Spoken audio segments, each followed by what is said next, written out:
Honourable Senators, I rise today to speak to Bill C-9, an Act to amend the Judges Act. This bill modernizes the disciplinary process for Canada's federal judiciary, a process which has not been updated since 1971.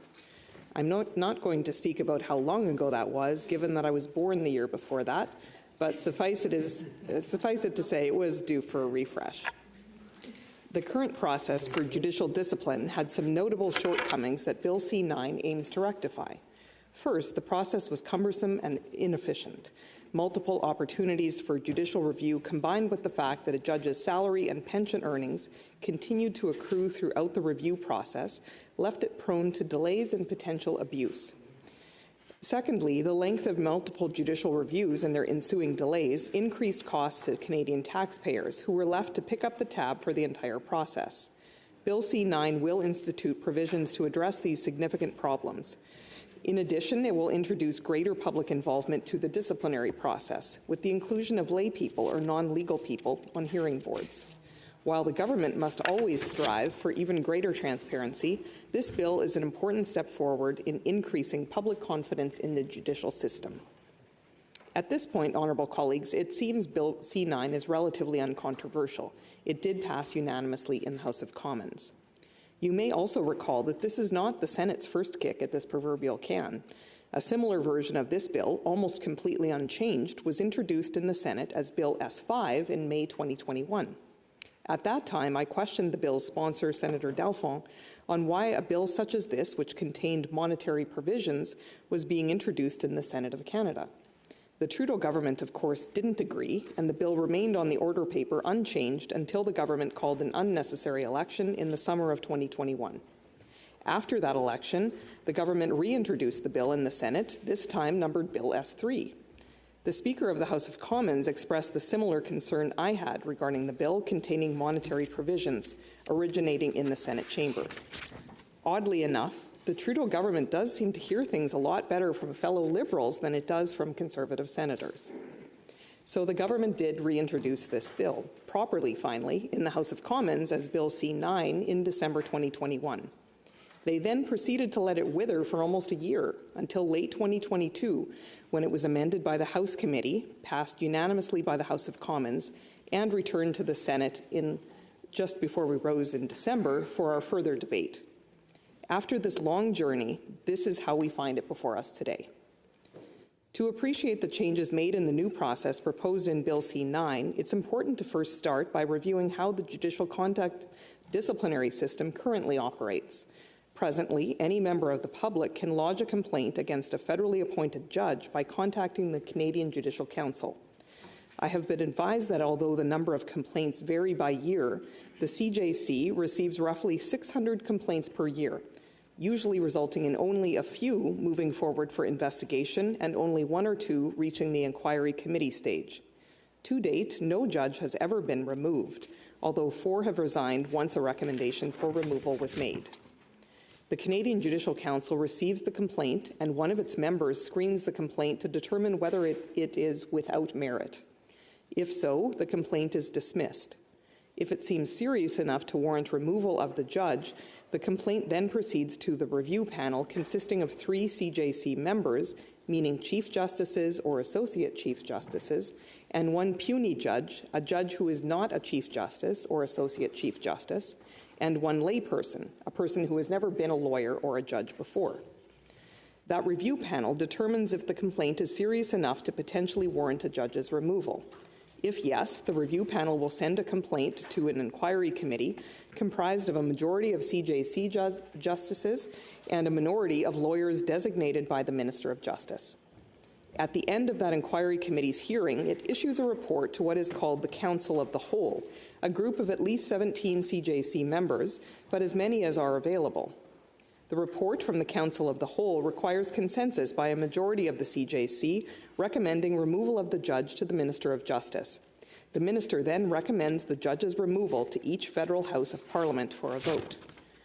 Under the current system, the judge involved can appeal for judicial review of inquiry committee decisions and recommendations for removal, first to the federal court, then to the Federal Court of Appeal, and ultimately to the Supreme Court of Canada with leave. Of course, each level of appeal delays resolution of the case and becomes increasingly expensive as costs are borne by Canadian taxpayers for the entire process. Cases of judicial discipline requiring removal from the bench are quite rare. In fact, no federal judge has ever actually been removed from the bench, with most opting instead to resign before reaching that point. Still, high-profile cases of abuse of the current judicial review process have prompted the government to institute changes to the appeal system. One recent case was that of Quebec Superior Court Justice Michel Giroir. In 2012, Justice Giroir was the subject of complaints, some of which led to a recommendation that he should lose his job. He appealed his case through the judicial review process, through the federal court and the Court of Appeal, ultimately resigning only in 2021 when the Supreme Court denied leave for another appeal and the Minister of Justice indicated his intent to seek parliamentary approval for Giroir's removal. The entire process took 9 years and cost Canadian taxpayers an estimated $4 million. Throughout the appeals process, this judge continued to receive his salary and accrue his pensionable earnings. The government changed the rules for judges' pension accrual in 2022 under Bill C-30, the Budget Implementation Act, so that judges cannot continue to collect their pension while they are challenging a Canadian Judicial Council removal recommendation. It would make the end date the day CJC recommends the removal of a judge to the minister. This was a notable improvement which would help to avoid cases like Justice Giroir's in the future.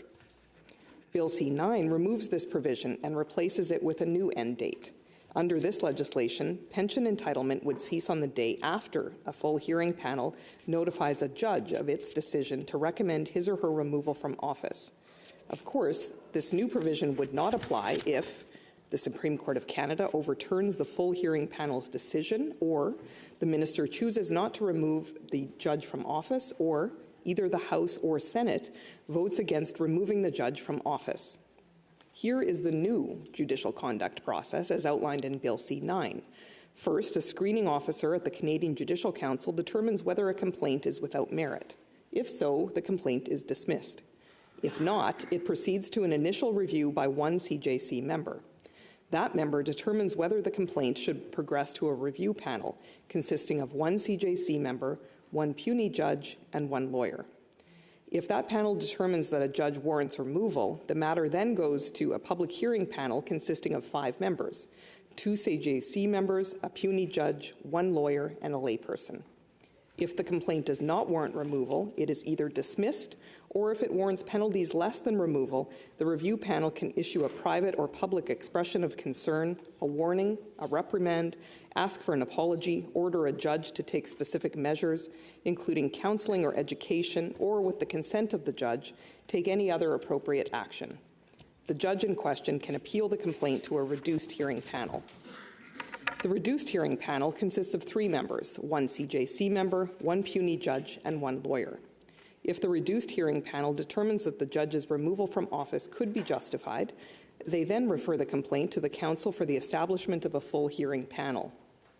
That reduced hearing panel can also dismiss the complaint or recommend other disciplinary measures. The decision of the reduced hearing panel, or as much of it as is possible, is made public. The full hearing panel operates in much the same fashion. The outcome of the review panel, whether of 3 or 5 members, can be appealed to an appeal panel consisting of 3 CJC members and 2 puisne judges. That panel's decision can ultimately be appealed with leave to the Supreme Court of Canada. There was a national media article this morning that may have given the impression that the Minister of Justice does not have a role under the reformed process in Bill C-9. Let me assure you that this is not the case, and the article has been now corrected. If a full hearing panel recommends removal of a judge, they prepare a report and send it to the Minister of Justice. He must respond publicly, and if he decides to recommend removal of the judge, he will bring it to the House of Commons and Senate for a vote before making a recommendation to the Governor-General for removal.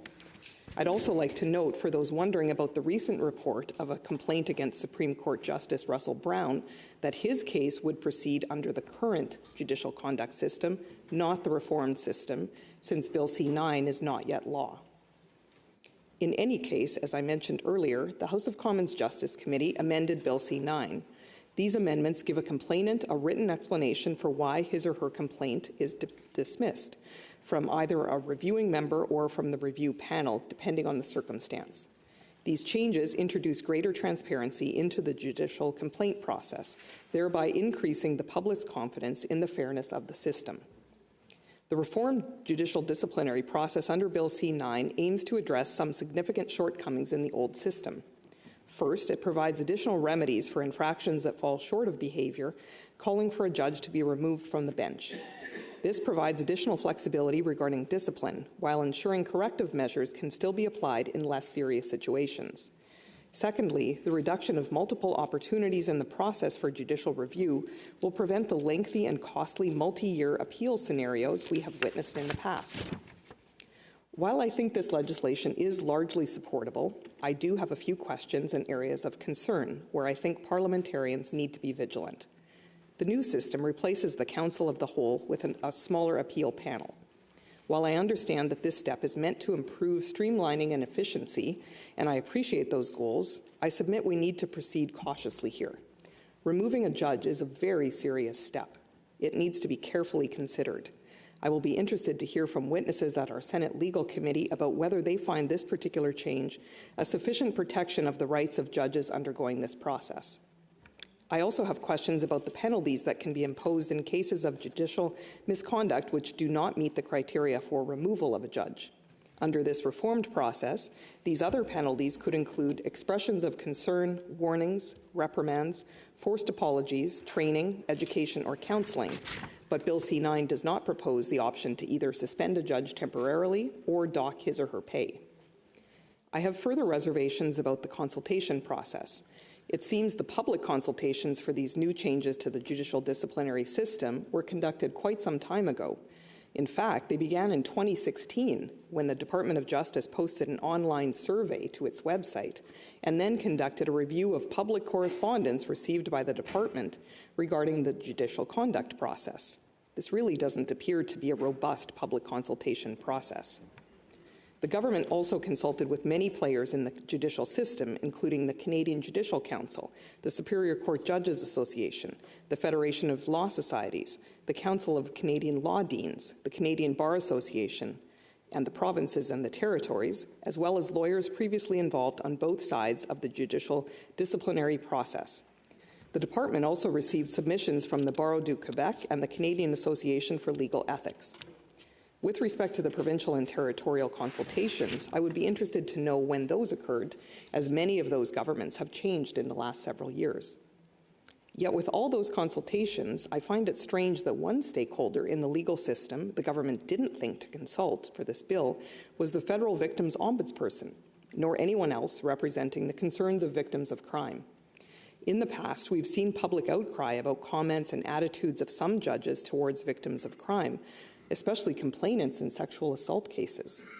You may recall such scenarios that led my former Conservative caucus colleague and interim Conservative Party leader, Rona Ambrose, to bring forward her bill to improve judicial training in that area, an initiative which I am now proud to say is the law in Canada.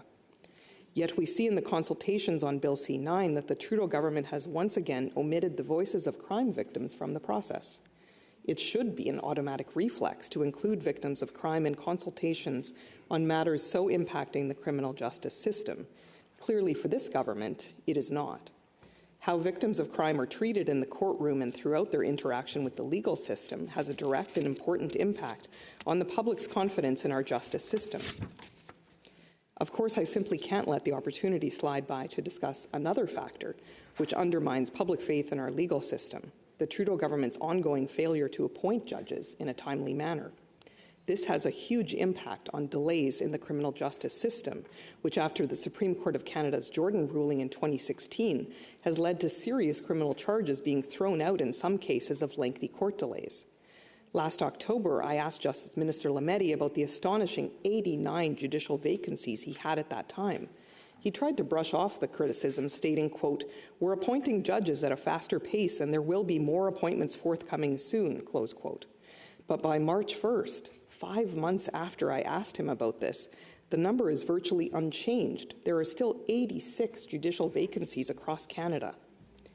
Judicial appointments are the one factor of court delays over which the federal government has complete control. The Trudeau government's utter negligence in this regard has very real impacts on the Canadian public. As I mentioned, we have seen serious criminal cases thrown out because of significant court delays.